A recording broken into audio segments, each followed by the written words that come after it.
¿Cómo han estado? Muy buenas noches, bienvenidos y bienvenidas a un nuevo capítulo de CNN Prime en este día sábado 22 de junio. Por supuesto, el foco informativo sigue puesto en las consecuencias que ha tenido el intenso sistema frontal que a esta hora de la noche todavía deja chubascos aislados en el centro de nuestra capital, con algunos pulsos de lluvia más intensos en algunos momentos de la tarde. Vamos a hacer el monitoreo y por supuesto el análisis de lo que ha dejado este nuevo sistema frontal en nuestro país. Comenzamos con los titulares en CNN Chile.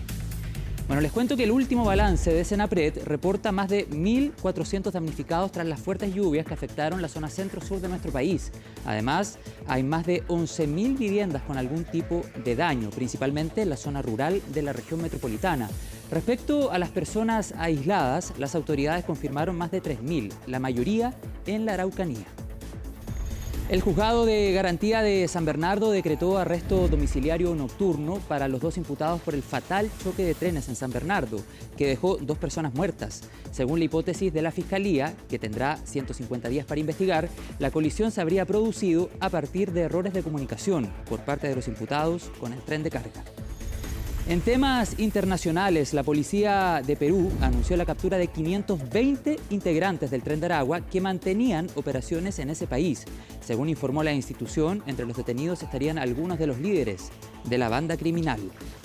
Y en el deporte, tras el amargo empate ante Perú, la selección chilena ya está en Nueva Jersey para preparar el siguiente duelo en la fase de grupos de la Copa América 2024 que se disputa en Estados Unidos. La Roja se va a medir ante la Argentina de Lionel Messi el próximo día martes. Todos estos temas, mucho más. Aquí comienza CNN Prime en CNN Chile.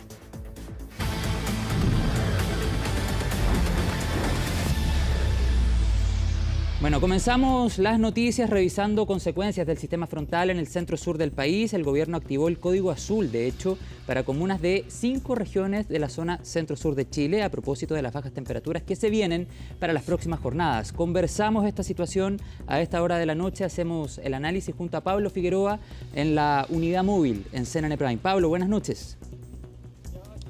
¿Cómo estás, José? Así es, estamos acá en la comuna de Estación Central, bueno, las afueras de uno de los albergues habilitados por este Código Azul, que tú lo decías, se comprende entre la región de Valparaíso, la metropolitana, la de O'Higgins, Maule, Biobío. 5 regiones tomando en cuenta la gran cantidad de damnificados, tú lo decías, son más de 1.400. Lo que decía en Senapred, un Senapred que por lo menos en la región metropolitana, decían hoy día, así fuera de cámara, descansamos hasta el miércoles. ¿Por qué? Porque se vienen las bajas temperaturas. Veíamos, de hecho, durante la tarde, José, tú me mostrabas la cantidad de agua acumulada hasta las últimas 48 horas. Teníamos en sectores quizás donde los más bajos, Quinta Normal, casi los 80 milímetros, que fue lo que se había pronosticado. Sectores como en la quinta región donde habían casi 130, sectores como Talagante también 130, y así sucesivamente. Hay lugares como Graneros que están bastante afectados, con bastantes problemas. Todos los sectores que se habían enfocado previamente a este sistema frontal fueron los lugares donde hubo problemas, pero también hubo soluciones, como San Vicente Tagua. Básicamente, lo que se viene ahora, tú lo decías, chubascos débiles en este momento. Mañana van a caer cerca de 2 milímetros de agua.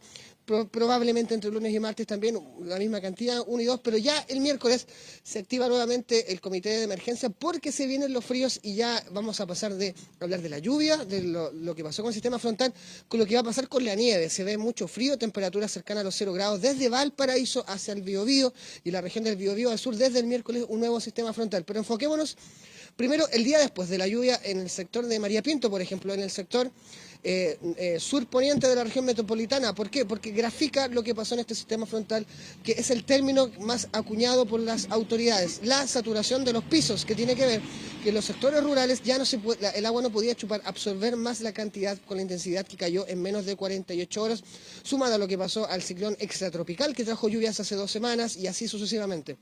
Regresemos un poco a la gente que perdió, sobre todo, gente que trabaja en el campo, que perdió parte de lo que había sacado, su siembra, gente que se le entró el agua a las casas, que es un ejemplo de lo que pasó en todo el cordón que limita la región metropolitana. Es decir, si uno se va por el poniente, María Pinto, lo que pasó en Tiltil, en Lampa, Batuco, Quilicura, diversos sectores, y que ahora también se acuñó para el sector que desde Tiltil hacia la quinta región, Limache, todos esos sectores.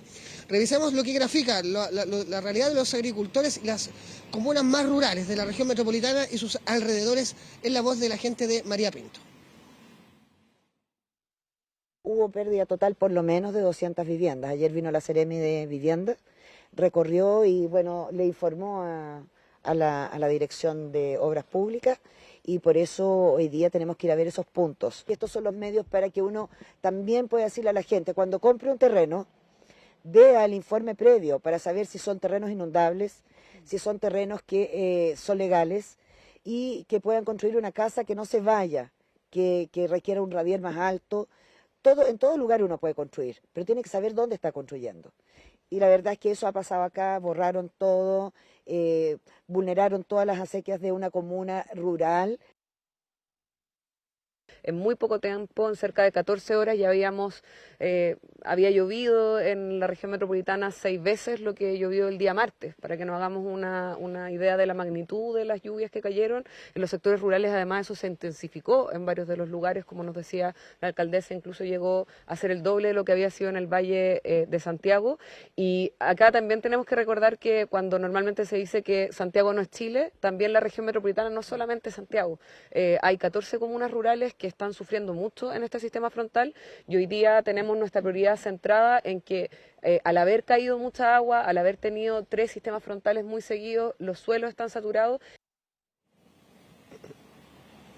Bueno, una de las soluciones que mucha gente se recordaba hoy día, José, ocurrió a finales de los 90 en el sector de Lampa, también comuna rural, donde por 1996 estaba construyendo la Panamericana, se estaba cambiando, y el agua se metió en las casas a una altura de 1 metro. Si hoy día uno va al sector de Lo Pinto, hace más de 25 años, las casas están hechas una base de más de 1 metro de altura, a través de lo que pasó esa vez. Pero claro, acá el problema de fondo son los colectores de agua que se han visto sobrepasados, no solamente en Santiago, en Viña del Mar, diversas regiones.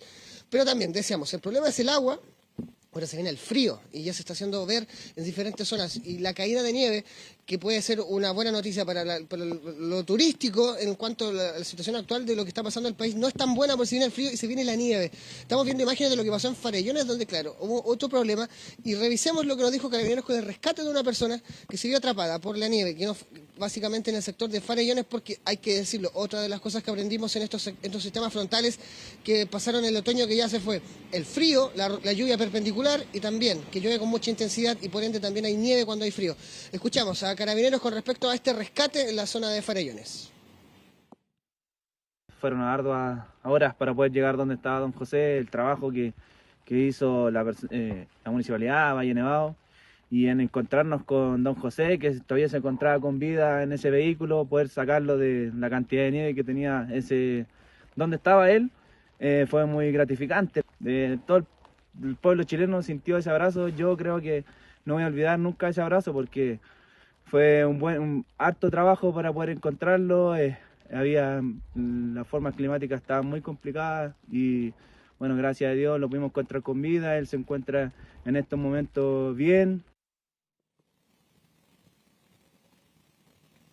Bueno, ahí está parte de lo que pasó y parte de la preocupación que hay, porque claro, en el Senapreta hay comité de emergencia el próximo miércoles y la vista está puesta desde Concepción al sur, un nuevo sistema frontal, el cual traería, bueno, agua lluvia y también mucha nieve en la zona precordillerana, pero decían, mucha cantidad de nieve. Hay preocupación, pero desde el próximo miércoles para, claro, un respiro que se toma en la zona centro-sur por unos días de la lluvia, de estos chubascos débiles que están cayendo en estos momentos y que irán aminorando con el paso de las horas, José.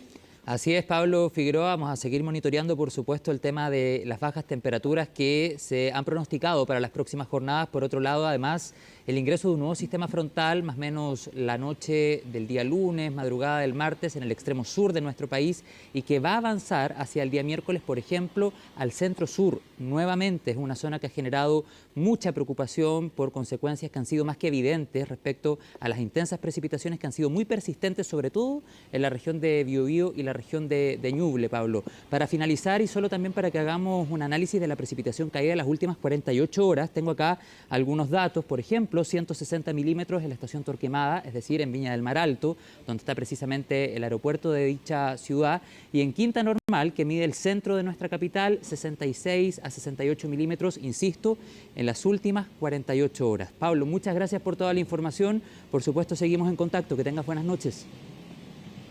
Buenas noches. Chao, Pablo.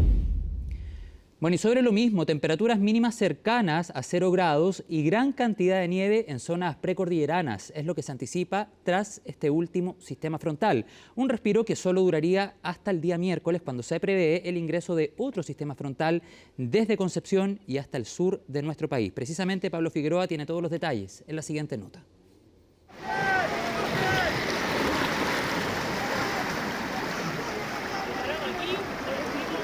Talagante, Melipilla, María Pinto, Limache. Y podríamos seguir enumerando comunas en las que se produjeron emergencias tras el viernes, en donde, dependiendo del lugar, cayeron en menos de 24 horas entre 60 a 130 milímetros de agua, lo que derivó en problemas. En el tramo afectado tenemos hasta esta hora 1.314 personas damnificadas, 820 personas albergadas, 1.406 personas aisladas, 9.191 viviendas con daño menor, 259 viviendas con daño mayor y 1.110 viviendas aún en proceso de evaluación. En este momento se mantiene la alerta roja para la provincia de Valparaíso y también para la provincia de Marga Marga, además de una serie de operativos de evacuación que se realizan tanto en el sector de Limache, también en el sector La Isla, en Concón, y otros que están siendo monitoreados para la toma de decisión de manera rápida e eficiente, siempre cuidando la integridad y la vida de nuestros vecinos y vecinas.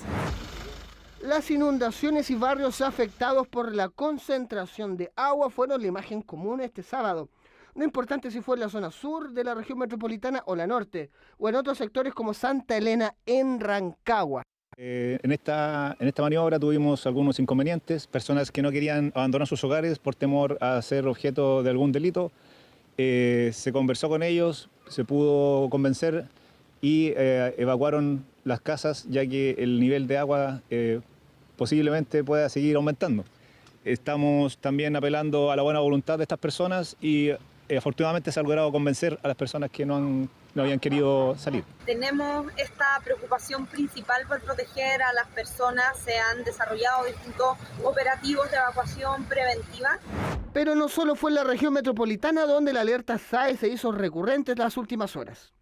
En la de O'Higgins, estas imágenes grafican situaciones comunes que hemos visto en los últimos días, donde desde Valparaíso a los lagos el agua fue problema. Entonces, ¿ahora qué sigue? Hay mucha cantidad de nieve que se está acumulando y, bueno, los sistemas frontales, como van a seguir cruzando por esa zona, son fríos, que es una suerte. Tenemos que pensar que sería distinto el escenario si el frente que nos afectó el pasado y hubiese sido un frente cálido, con la cantidad de precipitación, sumándole precipitación líquida en cordillera. Imagínense ustedes el escenario que habríamos estado enfrentando ahora.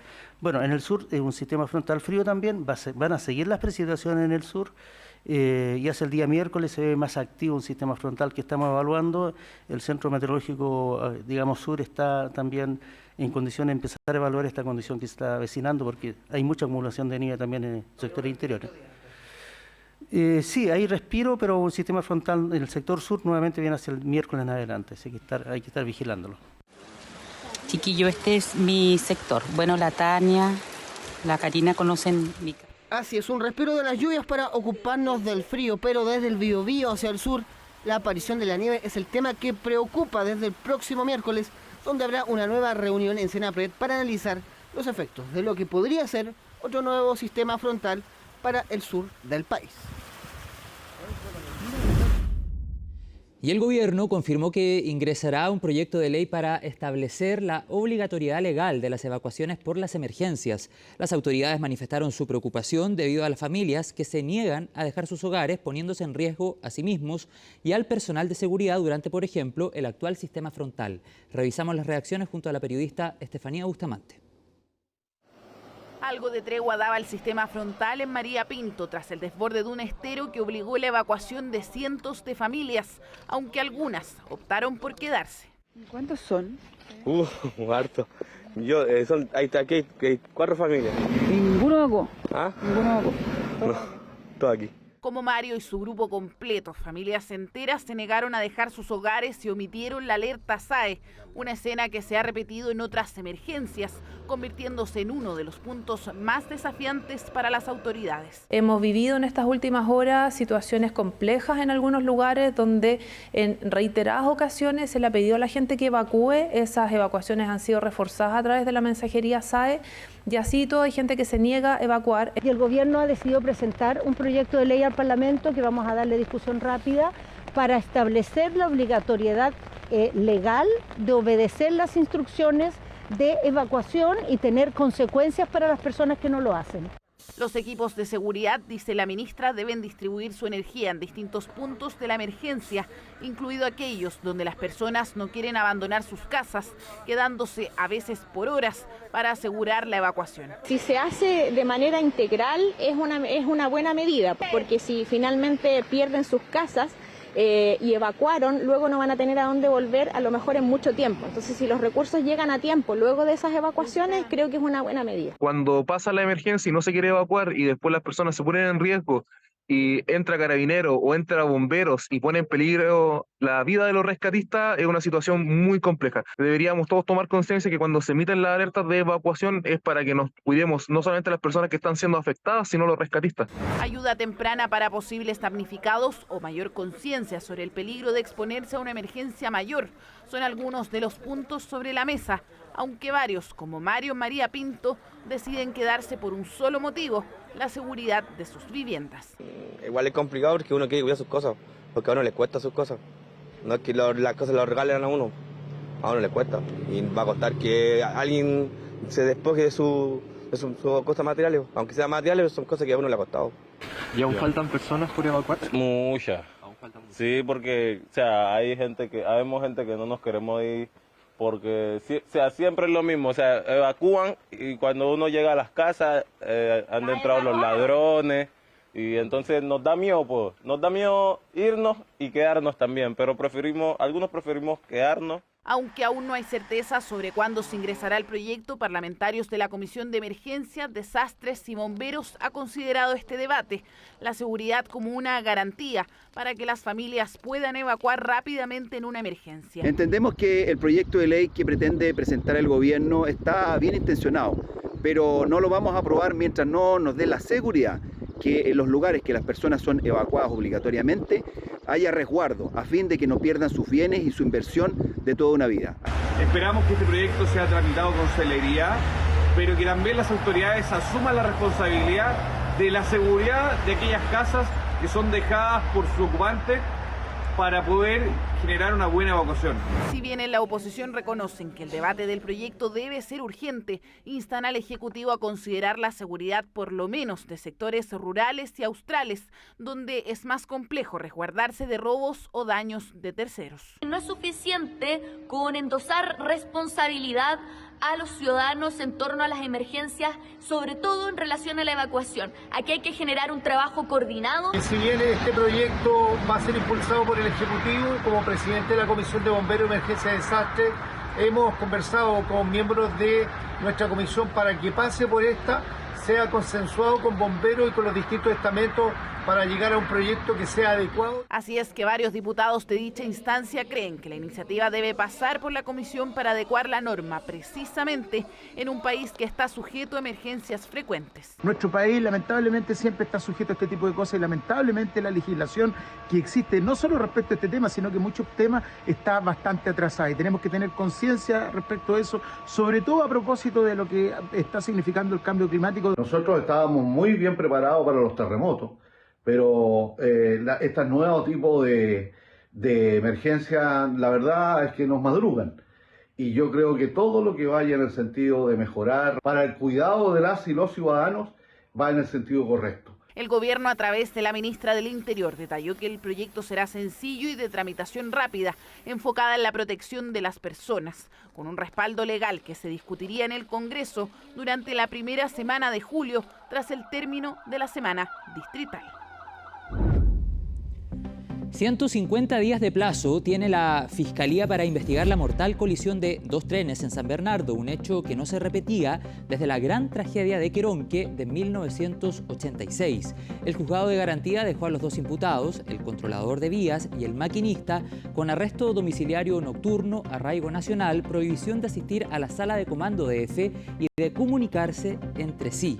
Daniela González con todas las reacciones. Continúan los trabajos tras esta colisión que se produce pasada la medianoche a las 12:15 de la mañana. Son las imágenes que impactaron a muchos. El choque de 2 trenes en la comuna de San Bernardo fue una postal difícil de olvidar. Aparentemente no funcionó un sistema de GPS. Hay ya en curso una investigación por parte de la Fiscalía.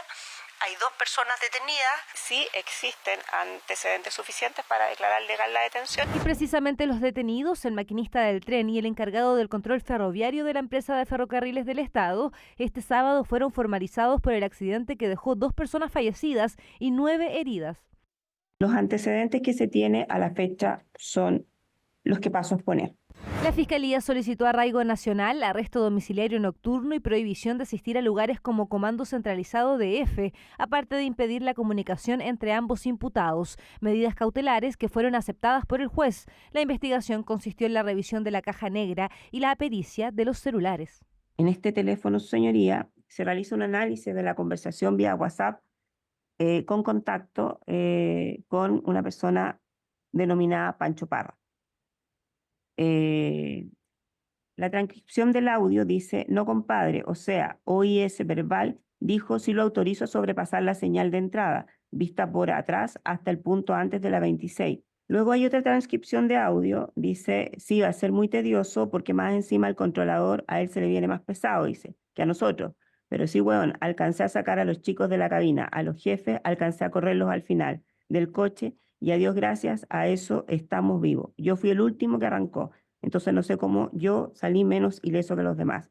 Pero nada bien, todo tranquilo, dentro de la gravedad. La Fiscalía señaló que el maquinista solicitó autorización para realizar una detención y posterior desplazamiento en contramarcha del tren, una acción, por decirlo menos, riesgosa, y es que el imputado habría pedido cambiar de vía y avanzar más allá del kilómetro 26, que era hasta donde estaban autorizadas las maniobras para el tren de prueba. Le dieron la autorización, pero se demoró mucho en la maniobra. Se le advierte, mantuvo la tranquilidad y, sin embargo, continuó a saltar realizando una maniobra que ya había sido y ya está calificada como de gran peligrosidad en cuanto a la maniobra de retroceso. Y en el caso de Martínez Muñoz, el operador, ¿no verdad? Él autoriza en forma imprudente y descuidada con negligencia inexcusable precisamente la maniobra de retroceso, a pesar de que estaba, ¿no verdad?, autorizada hasta el kilómetro 26, por la misma vía que venía, la vía número 2 por la cual venía el tren de carga. Los imputados se defienden y señalan no tener ninguna responsabilidad en el accidente. La defensa del controlador, de quien no se puede mostrar su rostro, señala que el informe de la CIAT no da motivos para ser imputado. Además dice que él no dio la orden para operar el tren y que habría llamado por teléfono, pero nadie respondió. La Fiscalía señala por su parte que esa llamada se dio después del accidente. En este momento fallaron muchas cosas, no existían los útiles necesarios para que mi representado pudiera realizar su trabajo de manera adecuada. Y además él buscó evitar esta colisión. No ha dicho que haya dado la orden porque no es algo que tengamos realmente un antecedente fidedigno en la carpeta, pero lo que sí es claro es que él sí buscó evitar esta colisión, se pudo haber evitado, por lo tanto no es responsabilidad de él de manera legal los hechos que ocurrieron lamentablemente. En la audiencia se determinaron 150 días para la investigación y los imputados quedaron inmediatamente en libertad después de haber estado recluidos por algunos días en Santiago 1. Bueno, nosotros creemos, esta defensa personalmente cree que dentro del proceso de investigación vamos a lograr acreditar que mi representado tiene más la posición de víctima que de imputado. De hecho, parte de la investigación y que se ventiló en la audiencia da cuenta de que existe una causa basal del accidente que fue señalada por un servicio de investigación de Carabineros. Entonces, desde ese punto de vista, nosotros creemos que estamos en posición de lograr acreditar que mi representado efectivamente tiene la calidad de víctima dentro del proceso y no de imputado. Los 2 formalizados se retiraron rápidamente sin dar declaraciones a la prensa, pero sus compañeros de labores en EFE estuvieron brindándoles apoyo durante toda la audiencia.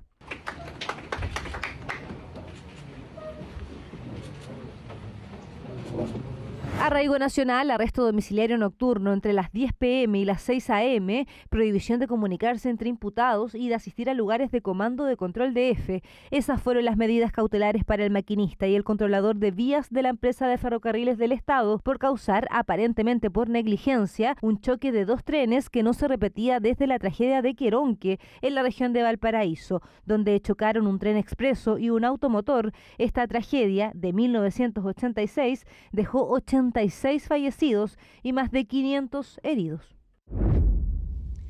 Y en medio de la contaminación de plástico en nuestro país, una nueva planta busca generar el triple de botellas recicladas que lo estipulado por la Ley de Plásticos de un solo uso por año, como Pedro del Río nos cuenta en la siguiente nota. En estos fardos se encuentran algunas de las más de 870 millones de botellas plásticas que esperan obtener una nueva vida útil en Chile. Pronto serán separadas y reagrupadas según su color, tamaño y uso, por ejemplo, si contenían bebestibles o no, para luego ascender por estas rampas hacia la siguiente fase. En la cima se toparán con un molino que las picará y convertirá en pequeños flakes u hojuelas, listas para ser lavadas. La novedad: la tercera etapa se encarga de descontaminar y recuperar los atributos intrínsecos que tuvieron en su primera vida, ahora convertidas en resina de tereftalato de polietileno, más conocido como PET.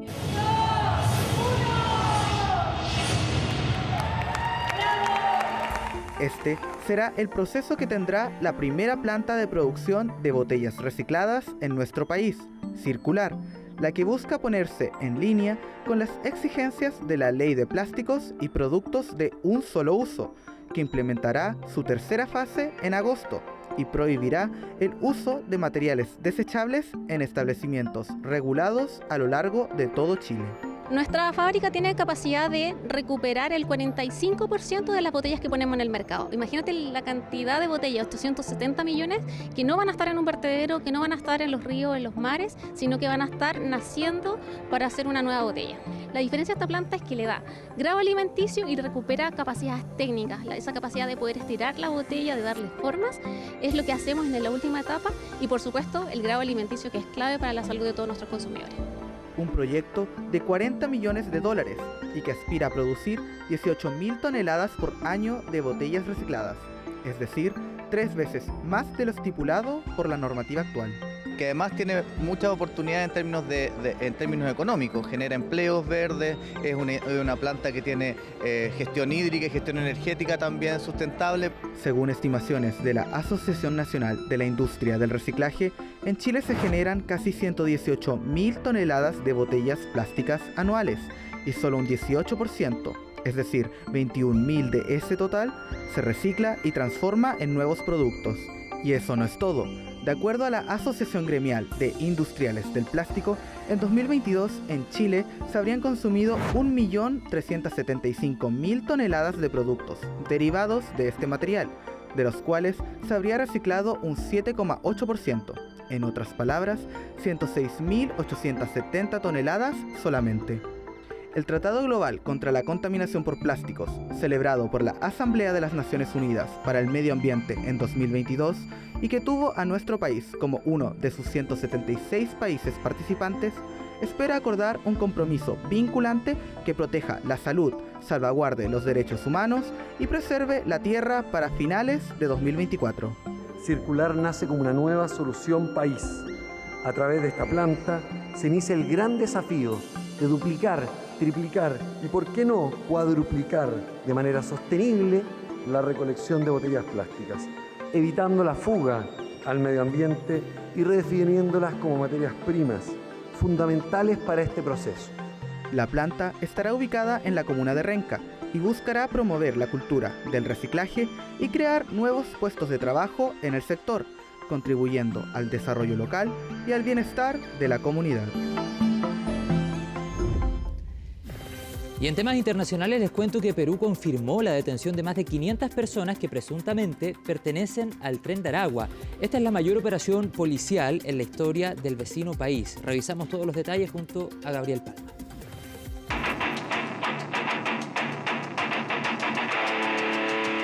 Un operativo en varios puntos de Perú. Es la diligencia policial simultánea más grande en la historia del país y, según ellos, de toda Latinoamérica, y que dejó una cifra de detenidos sin precedentes. El Perú es uno de los países donde se han capturado delincuentes extranjeros, 3.600 de ellos de nacionalidad venezolana, por lo menos 520 integrantes del Tren de Aragua. La policía peruana cifró en más de 1.000 la cantidad de detenidos en el llamado Amanecer Seguro de Perú, con al menos 520 personas pertenecientes a la banda del Tren de Aragua, agrupación ya conocida en la región por sus conexiones a lo largo de todo el continente. En el operativo participaron más de 17.000 agentes de las fuerzas policiales peruanas desplegados en todo el territorio y en solo 4 horas, pero que lleva varias semanas de preparación.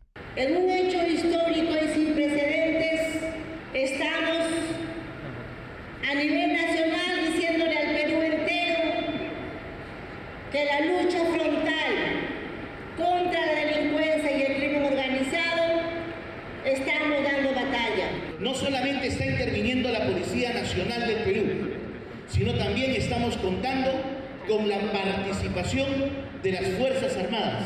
También se están interviniendo los principales establecimientos penitenciarios del país. Adicionalmente, y según cifras de la Policía Nacional de Perú, en la diligencia se incautaron varias decenas de armas de fuego ilegales, 55 vehículos con encargo por robo y casi 500 celulares.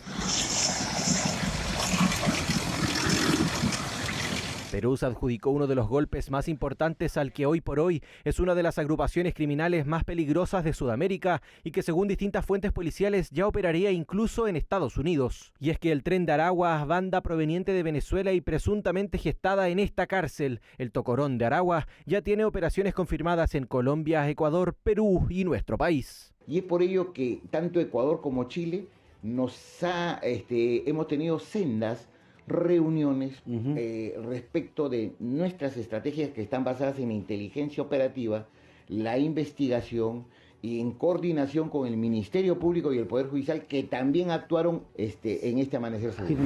Operaciones de inteligencia que se han llevado a cabo en distintos puntos de nuestra región. Hace casi 9 meses, en la propia cárcel El Tocorón, la Guardia Nacional de Venezuela irrumpió en el recinto para desbaratar el funcionamiento del grupo que residía en condiciones a lo menos envidiables. Piscinas, peluquerías y hasta un zoológico eran las facilidades al interior del penal que albergaba a algunos cabecillas de la organización que, por cierto, en aquella operación no fueron detenidos ni trasladados, lo que hizo pensar a los expertos que se había tratado de una operación consensuada entre la policía y los criminales. Se puede decir que esta fue una intervención negociada, pues pareciera que sí. La prisión de Tocorón es una especie de pequeña ciudad que había dentro de la cárcel. Esta intervención sin violencia, sin que hubiera fuerza, que es lo que parece que ocurrió, no hubiese sido posible sin un acuerdo o alguna negociación previa. Sin embargo, la cooperación de Venezuela para el control de la banda siempre ha estado en duda debido a declaraciones emitidas por el propio gobierno venezolano. Hace tan solo unos meses, el canciller del país ponía en duda la existencia de la organización criminal. Ahora inventan una llamado Tren de Aragua, una organización que existió en Venezuela, localizada, ridículamente, aparece en video, incluso de gente que dice, tú eres venezolano, entonces puedes saber, dice, somos del Tren de Aragua, dicen algunos, o con acento peruano, acento chileno. En aquel momento, el gobierno de nuestro país respondió a las declaraciones del canciller de Venezuela, esperando mayor apoyo en pos de la cooperación mutua y las buenas relaciones diplomáticas, relaciones que solo se han tensionado aún más en las últimas semanas. Venezuela se dice a sí mismo un país bolivariano. Y la verdad es que Chile, Perú, Ecuador, Colombia, pueblos latinoamericanos han sufrido fuertemente el flagelo de esta banda criminal. Es un insulto, no al gobierno de Chile, al pueblo de Chile, y no solo de Chile, a los pueblos de Latinoamérica, que se les diga algo así. Un golpe al crimen organizado en América Latina, en medio de las tensiones de distintos países por combatir el narcotráfico de manera conjunta.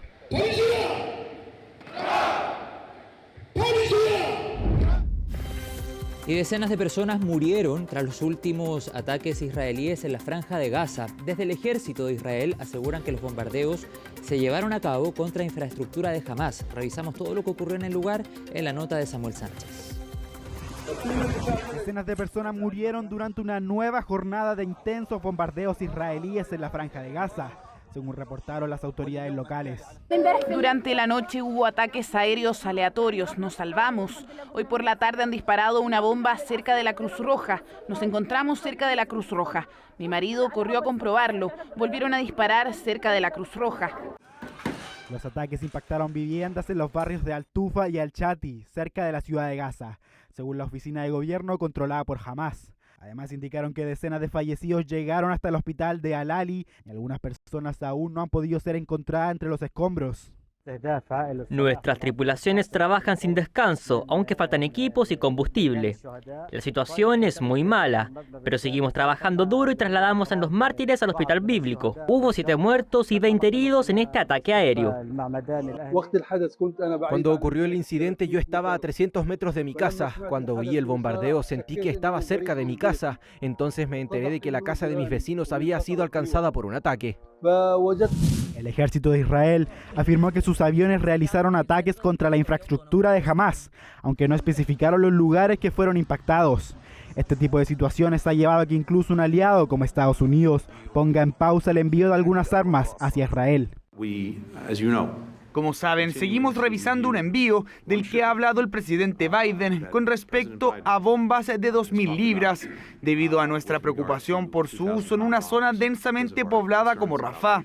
Eso sigue bajo revisión, pero todo lo demás sigue su curso normal.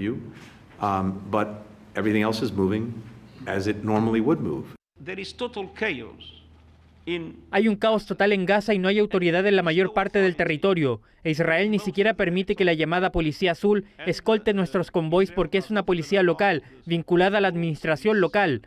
Así que la anarquía es total. Vemos dificultades extremas para distribuir dentro de Gaza. Esto se suma a los ataques denunciados por el Comité Internacional de la Cruz Roja el viernes, donde señalaron que más de 20 personas murieron tras un bombardeo que impactó a civiles que se estaban refugiando al sur de Gaza. Frente a esta situación, el ejército israelí anunció que se están investigando los hechos. Por estos días, miles de estudiantes ya han salido de vacaciones de invierno. Por eso, los papás comienzan a pensar en panoramas para entretenerlos en estos días libres. Por ejemplo, el Museo Interactivo Mirador, el Cerro San Cristóbal y las visitas al cine son panoramas obligados para estos días de vacaciones de invierno. Todos los detalles, alternativas de panoramas, junto a Daniela González. El Museo Interactivo Mirador es un destino obligado estas vacaciones. Con una serie de talleres busca entretener a los más pequeños y también a los que no lo son tanto. Panoramas en torno a la ciencia, el arte y la naturaleza, además del estreno de la nueva sala Fungi y la apertura al público del Bosque Adriana Hoffman. Tenemos en la sala el hongo, ¿no? Los hongos del reino fungi, y están los clásicos también del MIM, la burbuja, la cama de clavos, ¿no? La casa sísmica, y este nuevo espacio también que se está abriendo, que es el Bosque de Adriana Hoffman. Queremos invitar a las familias en estas vacaciones de invierno a que vengan a cultivar el asombro de los niños, poder sacarlos de las pantallas que nos adormecen y que vengan acá a despertar a las ciencias físicas, a las ciencias químicas. Si la cultura es lo suyo, chilecultura.gov.cl ofrece cientos de panoramas en todas las regiones del país. Son más de 300, 350 actividades que tenemos registradas. Ya partió, por ejemplo, en la comuna de La Serena el Festival de Teatro de Invierno, no solamente con funciones gratuitas, sino que también con talleres. Va a partir pronto también en la región de Coquimbo el Festival ARC. Se va a estar desarrollando en la Biblioteca de Santiago distintas actividades también con Festival de Teatro. Sí, de imperdibles hablamos, el Parque Metropolitano y el Cerro San Cristóbal son panorama obligado. Caminar por sus áreas verdes, visitar sus miradores y utilizar el siempre aclamado teleférico llama la atención de muchos, sobre todo de los niños. Consideramos nosotros el periodo de invierno entre el 1 de junio y 31 de julio, las vacaciones de invierno que parten esta semana hasta toda la próxima semana, pero además 2 fines de semana largos. Este fin de semana y el fin de semana del 16 de julio. Entonces, da una posibilidad efectivamente de pensar en salidas, dónde ir. Tenemos también el Bosque Santiago, donde uno puede, el Centro de Educación Ambiental Bosque Santiago, donde se puede disfrutar también un contacto al aire libre. También está a los pies del Cerro El Carbón y el Cerro Polanco, otro de nuestros cerros de Parque Med. Y también, bueno, debería disfrutar el Jardín Mapulemo, el Jardín Japonés, distintos atractivos, teleférico, funicular. Otra de las cosas que le recomendamos hacer si tiene a los niños aburridos en la casa es la ya típica visita al cine. Intensamente es la película que se roba todas las miradas, sobre todo su nuevo personaje Ansiedad. Sí queremos verla, porque ha tenido buena crítica y ella sobre todo tiene como hartas ganas de verla. Sí, es que la vi cuando era más chica, entonces tiene como esa nostalgia ver la 2. Me pareció bueno porque es nuevo, nunca había visto Intensamente 1. Porque Intensamente promete ser una de las grandes películas del 2024 para los niños, pero también para los más grandes de la casa. La gracia de esta película, esta secuela que entra a un club muy exclusivo de las buenas secuelas, porque no todas lo son. Esta película sí lo es y tiene algo para los más chicos y los más grandes, es muy transversal, eso es lo especial de la película. Los niños se van a entretener por todos los colores y los chistes que tiene, que son bastantes, pero uno como adulto o a los adolescentes incluso van a rescatar muchas cosas y van a poder reflexionar de también cómo funcionan las emociones y los pensamientos. Son 2 semanas de vacaciones y lo último que harán los niños será aburrirse. El Ministerio de las Culturas ofrece más de 300 panoramas. Son muchos. Es solo cosa de buscar. Y un nuevo monitoreo hecho por la CONAF en la región de Valparaíso dejó en evidencia una baja drástica en la reproducción del pingüino de Humboldt en dicha zona. La información preocupa ya que se suma a décadas de disminución de la población de una especie que está categorizada como vulnerable. Francisco Verdejo tiene toda la información.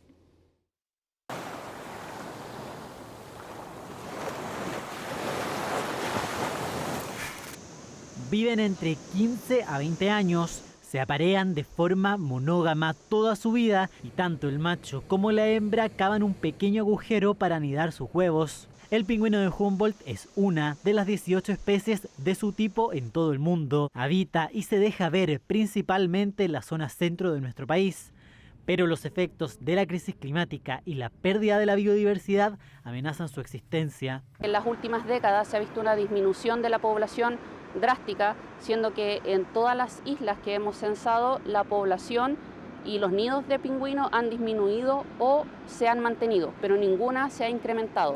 Según monitoreos hechos por CONAF en el Monumento Natural Isla de Cachagua, se pasó de 842 parejas reproductoras el año pasado a tan solo una este 2024. Para especialistas es el primer indicio de un problema que recae en factores climáticos e incluso en virus. Fue como la tormenta perfecta porque fue la gripe aviar más el fenómeno del Niño que desplazó toda la alimentación hacia la zona sur y por lo tanto en todo el norte de Chile la reproducción bajó casi a niveles cero y además de eso murieron muchos pingüinos por la combinación de gripe aviar. Según el último balance local, 22.000 aves marinas han muerto a consecuencia de un brote de influenza aviar, el que ya se ha extendido por otros países de Latinoamérica y que incluso podría llegar a Chile. Ya a fines de 2022 se reportaba el ingreso de la gripe aviar en Chile, la que se ha extendido a territorio austral, afectando a diversas especies costeras. De hecho, en abril de 2023 se contabilizaba que el 10% de la población del pingüino de Humboldt tenía gripe aviar. Esto, sumado a cambios de temperatura en el océano, alteró el ciclo de vida de estos ejemplares. Una especie como el pingüino de Humboldt tiene dependencia sobre lo que preda o sobre lo que come.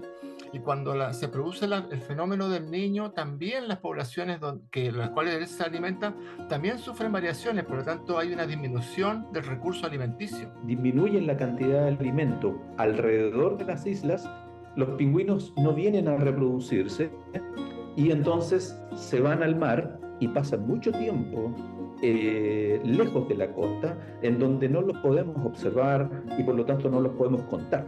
La baja de población, según los investigadores, es un proceso que se repite después de un fenómeno del Niño.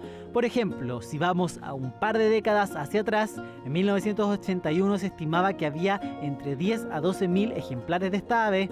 Luego del evento climático que se registró en nuestro país entre 1982 a 1983, se provocó una disminución de los ejemplares a tan solo 3.000. Lo que estamos viendo hoy día es un fenómeno natural, un evento natural en la variación de las poblaciones que vienen a reproducirse a las islas.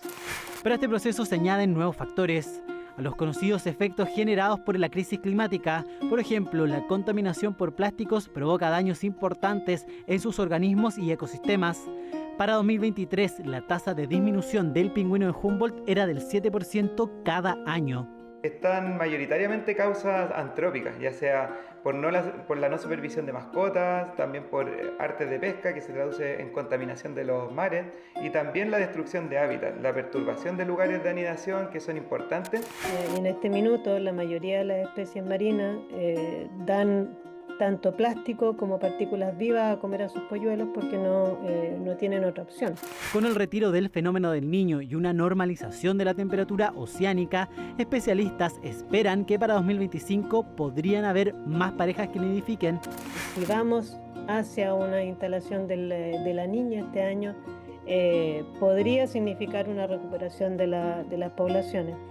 Ahora, si tenemos una sola pareja anidando en este minuto, es difícil tener una población activa el próximo año de más allá de los niveles normales. Solo en las costas chilenas se concentra el 89% de las colonias en todo el mundo de esta especie, por lo que la preservación y el asegurar su reproducción se vuelve vital, cuando a nivel mundial el 60% de las especies de pingüinos se encuentran en peligro de conservación o extinción. 9 de la noche con 40 minutos. Antes de terminar el programa, vamos a nuestro renovado sitio web cnnchile.com y destacamos la siguiente noticia. Censo 2024 llega a su fin. Si aún no te han censado, estos son los 400 puntos fijos donde pueden hacerlo. De hecho, si revisan este artículo que está publicado en nuestro sitio, algunos de estos sitios donde se pueden acercar a los encuestadores son Frente a la Moneda.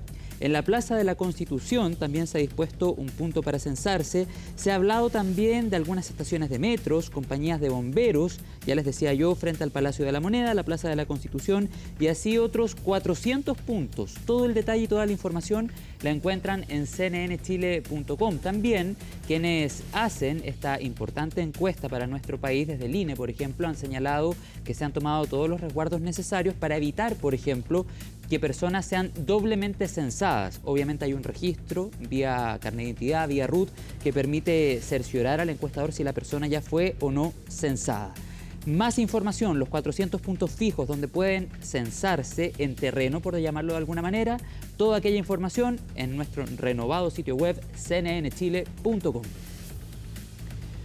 9 de la noche con 41 minutos, llegamos al final de las noticias. Muchas gracias por haber estado en la sintonía. Varias invitaciones, por supuesto, a seguir con toda la programación de CNN Chile. Ya viene CNN Tiempo con la periodista Daniela González, más contingente que nunca, y posteriormente un nuevo capítulo de Sanamente junto a Paloma Ávila. Sábado 22 de junio, así estuvo nuestro país y el mundo. Somos CNN Chile. Muchas gracias por estar en la sintonía. Nos vemos luego. Chao.